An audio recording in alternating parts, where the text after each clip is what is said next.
In three, two, one. Hello and welcome. My name is Mostafa Hosseini, and today I'm here with my good friend, Jay Fiset. I've known Jay for, I think, about 9 or 10 years now. And welcome, Jay, first of all. Thank you for having me. And when you said 9 or 10 years, I thought I was going to say about 110, but it feels like we've known each other but seriously, I mean, like kind of like lifelong friends to me. It feels Absolutely. like No, it's been a while.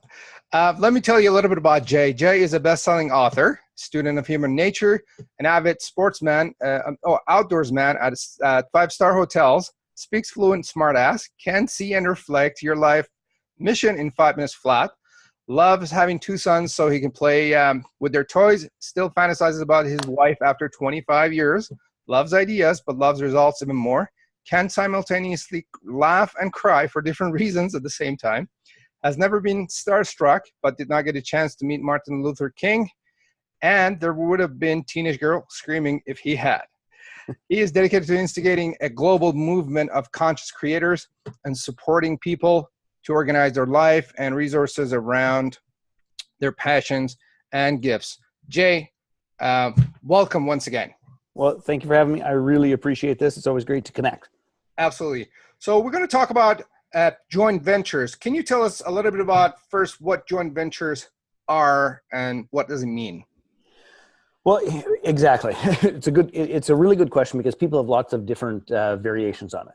We think of joint ventures as this: whenever 2 people or 2 organizations come together to share their resources, to share their offerings for the good of their clients. So we think of it in lots of different ways that can be done very simply in what I think lots of people know as affiliate marketing, which is, hey, I'm going to put a link in my signature file of my email, and if somebody goes and buys whatever that link is, then I'll make a little money. Or I'm going to post a link in my blog, and if somebody clicks on it, I can make a little money. So that's affiliate marketing, which is just sharing information. Then joint ventures is what I would call a step up from that. That might be where you and I are working on something together, and it's like, you know what, Mostafa, your whole offering around the marketing plan for entrepreneurs is brilliant. I'd like to share that with my tribe. And you and I would create an agreement around that process. I would share with my tribe. We would track those pieces. And if somebody purchased something, you would reward me. So because I'm delivering a community, I'm delivering an endorsement, I'm delivering all of those pieces.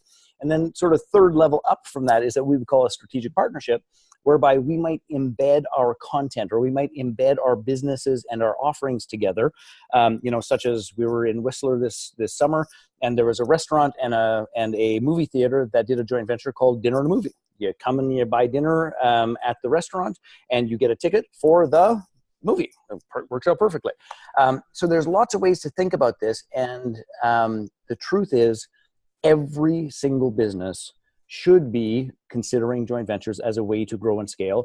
And not necessarily instead of wrestling with Facebook or traditional advertising, but in addition to, because we're leaving an inordinate amount of money on the table. That was a long answer, but lots of times people go, well, it's like, well, wait a second, is that a joint venture? It's like, are the 2 of you working together to actually contribute to the clients, and are you both making money? Yes, it's a joint venture.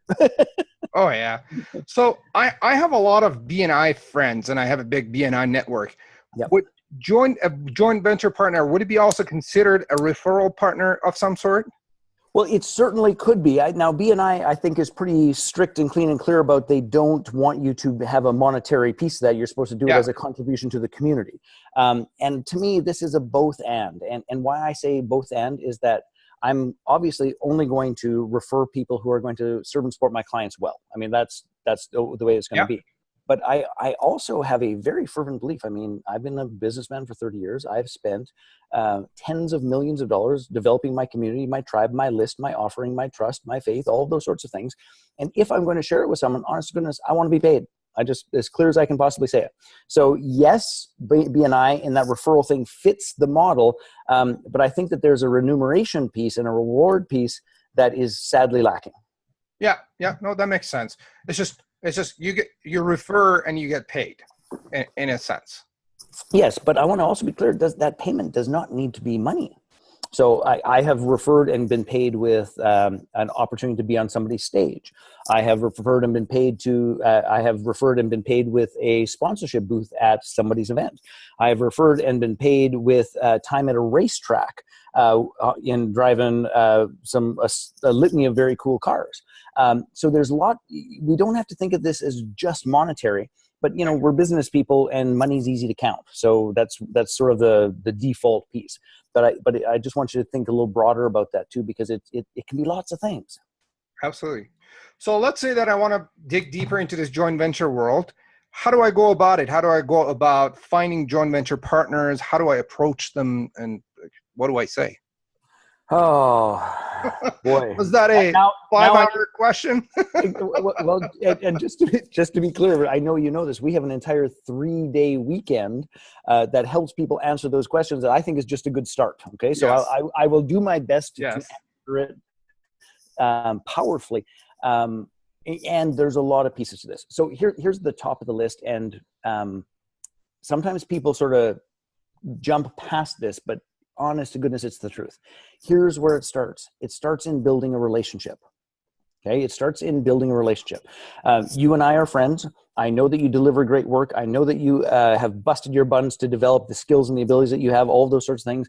I know what you have and how it's going to fulfill, how it could potentially fulfill my client's needs and my tribe's needs. Okay. If you ask me to do something, I am not going to, first of all, go like, what's your conversion exact percentage? And, well, you offered me, 30%, but I won't do it until it's at 42%.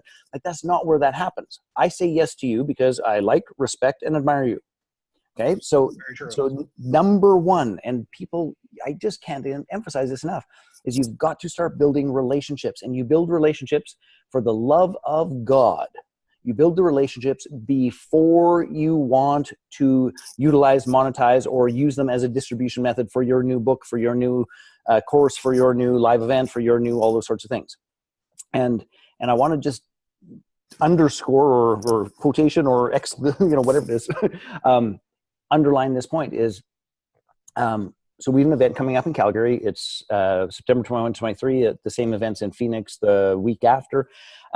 And I have heard this particular excuse, and it's not really, I think it's less of an excuse, it's more of a misunderstanding or a miscomprehension from probably 20 people in the last, 4 days, 5 days. And it's like, well, I'm not ready to joint venture yet because my book isn't published yet. I'm not ready to joint venture yet because I haven't finished my part of my digital program, but my partner's done. I'm not ready to joint venture because, and I just need to say this as clear as possible. That's BS. With that thought, you are doing it wrong. Because what is going to happen is you're going to come from your basement and say, ta-da, my book is done. Ta-da, my digital program is done. And who wants to sell it for me? Exactly. And who wants to sell it for me? And nobody gives a shit. Yeah. I just can't say that clearly. Nobody cares. You start the relationship building process, the contribution, being relevant, being important to other human beings. You start that 6, 9, 12, 18 months before you say, hey, I just finished this book. I think it could fit your list. I would love if you would be willing to share it, and I will figure out a way in which that is going to be worth your while and mine, and it's going to serve your clients. Because that message, that very simple request, it's not rocket science about how to get somebody to say yes. It's contribute to them first, be relevant, make sure that the offer lines up, and actually have a good enough relationship with them that you can pick up the phone, text them, or Facebook message them, as you and I do, to make a request. Absolutely. And it's backward. People just do it backwards all the time. So if you think you're not ready because you don't have a program yet or you don't have something to put through the distribution, to me, I go, hallelujah, you're the best person, because you're going to be forced to actually start the relationship, not from what can you do for me, but what could I do for you? How could I serve and support you? And when that happens, it's as easy as can be. And then your last question, which I'll just say, and you're like, where do I find them? Go to live events. I'm in Phoenix at a live event, 130 people from all over the world, primarily built by, guess what? Joint ventures. Yeah. Shock of all shocks. So at events, and particularly, I mean, this is one of the things that why we do JVology, the perfect mix of people, fun, and profit, is at events where people understand the expectations. They know what the role is. They know what is necessary to actually succeed at it. Those are the people I want to talk to. Mm-hmm. So let sort of the world filter them out. And the people who show up in an event like that, trying to learn and trying to contribute and ready to step up, that's who you want. Oh, yeah. So I think if I'm working on a book or I'm working on creating a course, the best time to start getting joint ventures is the moment I start thinking about creating a course, which takes about 6 months to a year, right? To Yes. start working on the relationship. So when it's ready, you could be like, hey, and then you can help other people in those 6 months or a year. And then once you're ready, then they can help you out. Exactly. So you just hit the nail on the head. So, and I'll tell a personal story. So because one of our brands is Mastermind to Millions. Yeah. Now, Mastermind to Millions went from $0 to $2.4 million US in 14 months. And that was great. And I'm proud of that. But what most people don't understand is that I spent almost a year, maybe 16 months, 18 months ahead of that, participating in a joint venture community that I was invited to by a dear friend of mine, Christian Michelson. I was invited to that event, and I went there not understanding it. But what I did, I was clear about, is like, there's some people who've got some great stuff that could help my tribe. I'm going to support them. And I spent well over a year supporting other people, just trying to do my best to be a great partner, to contribute, to connect, to do what I could to serve and support their mission. And then when it came time to say, hey, I've designed this thing and it seems to be like flying off the shelves, do you want to play? It was a resounding hell yes. And people miss that. They think that it just happened from the month 0 to month 14. The truth of the matter is that $2.4 million I collected in month 0 to month 14, but I actually made in month 18 months earlier to 0. That's where that money was made, and people do it backwards all the time. Yeah, absolutely. So what is possible through joint venturing? I know people that is there little money to be made? Is there like a lot of money that could be made? What does that depend on? Or I guess, what are the possibilities? Well, I have friends and associates and clients who do 7 figures a year in joint ventures. Wow. Okay. 7 figures a year in joint ventures. By the way, I would be one of them. If you look at our revenue stream is twofold. And this is one of the things we teach at the JVology Live, is that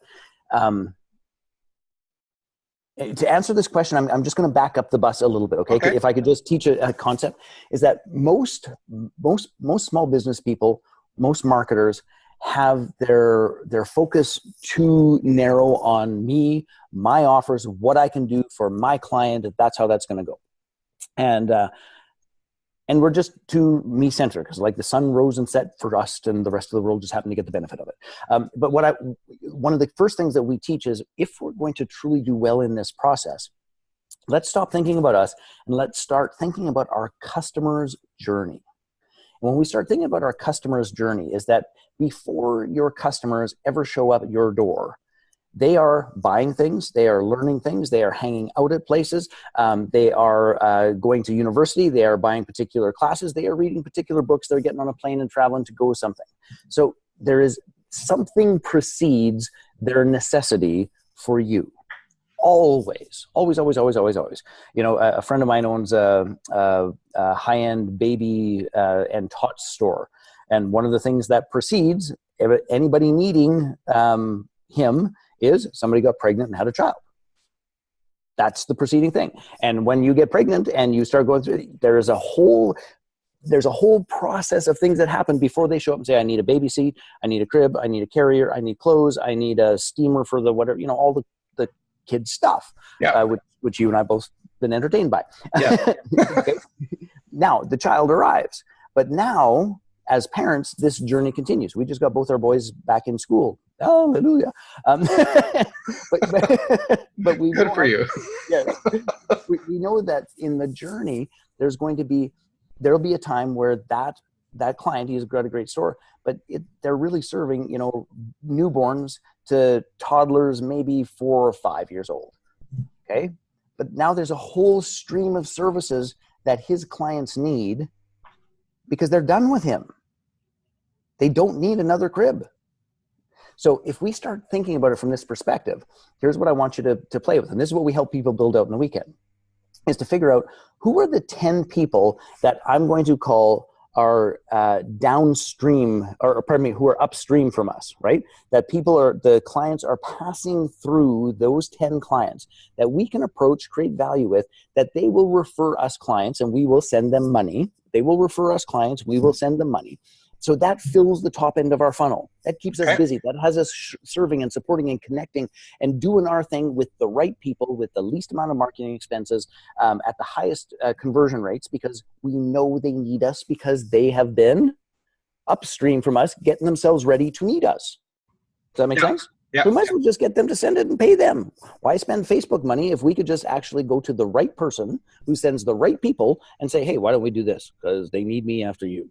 And then, of course, the next piece is who's downstream. So when our clients are done with us or think they're done with us and they want a next step, they want something deeper, they want something more meaningful, they want, a running stroller, not a carriage stroller. They want all those pieces. Who do I send my clients to? And that company pays me. Then you're going to start looking for partners that could serve your clients or serve your list down the road. Exactly. And so what happens is we fill the front end of the funnel with exactly the right people, and we make great money in terms of having the right message in the right place at the right time. We serve them as much as we possibly can, knowing full well there's going to be a time where it's not going to be us. And then we refer them to their next step and stage, and we get paid, please hear this, even when they leave. Yeah.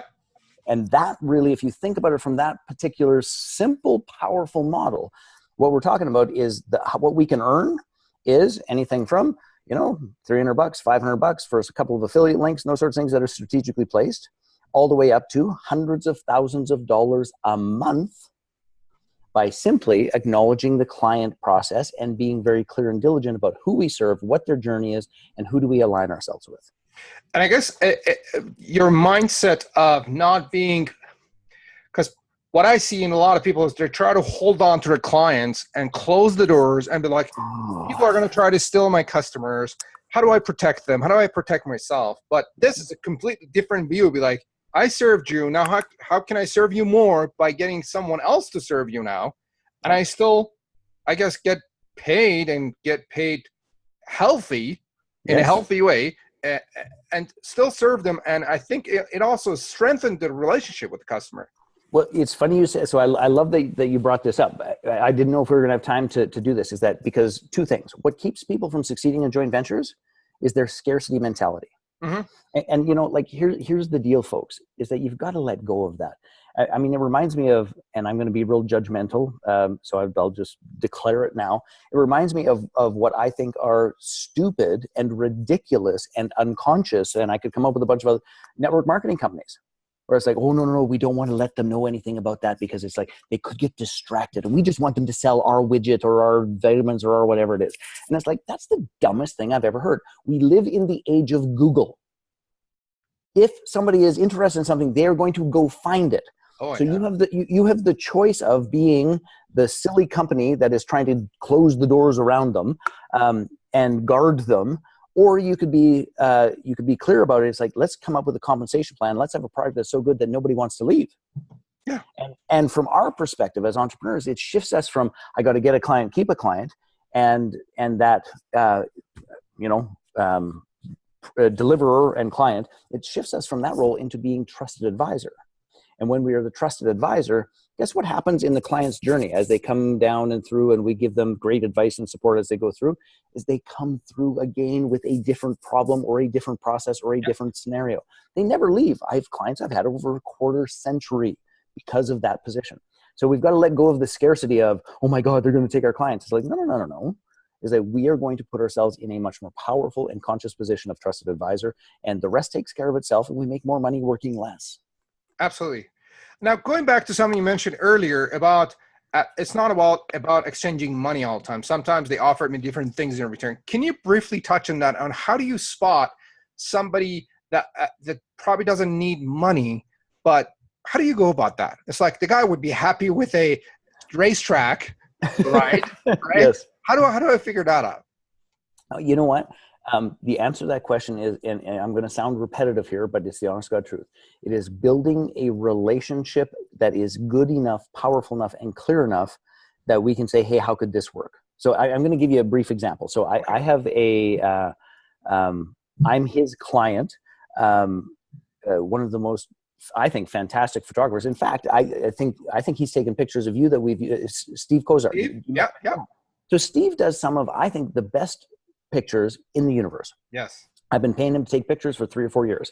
And we were talking about, we've got a couple of events coming up in Canada and all those sorts of things. And the truth of the matter is that it's too expensive for me to pay Steve to fly. Like it's all well and fine in the US, but come to Canada, like it's just a totally different kettle of fish. And it's like, we have a good enough relationship for me to say, it's like, Steve, I want you there. And I think you're one of the best photographers in the universe. Yeah. And our regular deal can't work. Like I got to get somebody local. They won't be as good as you. I know they're not going to be as good as you, but the financials just don't work. Yeah. So we sit down and we get crafted an idea. And here's what we've ended up with is a joint venture where he's going to come and actually do some portrait settings and some headshots and some photo shoots for people to use for their professional processes, and is going to run that concurrently to our 2 events with an extra day attached.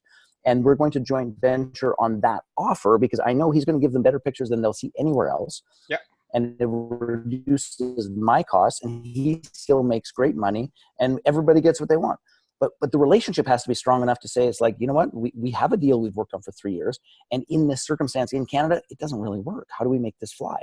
So I think the answer to that question is, when you have a relationship that is authentic, that is demonstrated, all those sorts of things, you can just say, it's like, look, is there anything else that would be better than money? Is there something that I could support you in some other way? Could we broaden this so that this works for all of us? Because that's really the essence of the joint ventures, that we're looking for this triple win: a win for the clients, a win for our partner, and a win for us. And sometimes that just takes some out of the box negotiating and some true authenticity about what's going on and what we're trying to build. Good.